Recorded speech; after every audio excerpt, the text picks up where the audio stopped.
തിരുവനന്തപുരം, കൊല്ലം, പത്തനംതിട്ട, ആലപ്പുഴ ജില്ലകളിൽ ശക്തമായ മഴയ്ക്ക് സാധ്യതയെന്ന് കാലാവസ്ഥാ വകുപ്പ് യെല്ലോ അലർട്ട് പ്രഖ്യാപിച്ചു. മണിക്കൂറിൽ 40 കിലോമീറ്റർ വേഗതയിൽ ശക്തമായ കാറ്റിനും സാധ്യതയുണ്ട്. മോശം കാലാവസ്ഥയെ തുടർന്ന് കേരള തീരത്ത് മത്സ്യബന്ധനത്തിന് വിലക്കേർപ്പെടുത്തുകയും ചെയ്തിട്ടുണ്ട്. അഖിൽ ഷാ അൻസാർ തിരുവനന്തപുരത്ത് നിന്ന് ഞങ്ങളുടെ പ്രതിനിധി വിവരങ്ങൾ നൽകാനുണ്ട്. അഖിൽ ഷാ, ഏതൊക്കെ ഇടങ്ങളിലാണ് ശക്തമായ മഴയ്ക്ക് സാധ്യതയുള്ളൂ? ഈ ചൂടിൻ്റെ ഒരു ശമനം ഉണ്ടാകുമല്ലോ. തിരുവനന്തപുരം, കൊല്ലം, പത്തനംതിട്ട, ആലപ്പുഴ ഈ ജില്ലകളിലാണോ ശക്തമായ മഴയ്ക്കുള്ള സാധ്യതയുള്ളത്? എന്താണ് കാലാവസ്ഥാ മുന്നറിയിപ്പ്?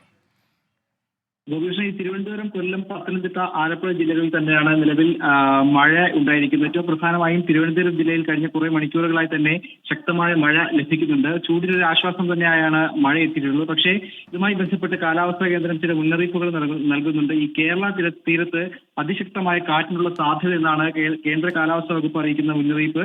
അതുകൊണ്ട് തന്നെ മത്സ്യബന്ധനത്തിന്, കേരള തീരത്ത് മത്സ്യബന്ധനത്തിന് പോകുന്നതിന് കേന്ദ്ര കാലാവസ്ഥാ വകുപ്പ് വിലക്ക് ഏർപ്പെടുത്തിയിട്ടുണ്ട്. എന്നാൽ കർണാടക, ലക്ഷദ്വീപ് തീരങ്ങളിൽ മത്സ്യബന്ധനത്തിന് പോകുന്നതിൽ തടസ്സമില്ല. കേരള തീരത്ത് 40 മുതൽ 45 കിലോമീറ്റർ വരെ ശക്തമായ കാറ്റിനുള്ള സാധ്യതയും കാലാവസ്ഥാ കേന്ദ്രം അറിയിക്കുന്നുണ്ട്. അതുകൊണ്ട് തന്നെ മത്സ്യത്തൊഴിലാളികൾ ഉൾപ്പെടെ ജാഗ്രത പാലിക്കണമെന്നും മുന്നറിയിപ്പ് നൽകുന്നുണ്ട്.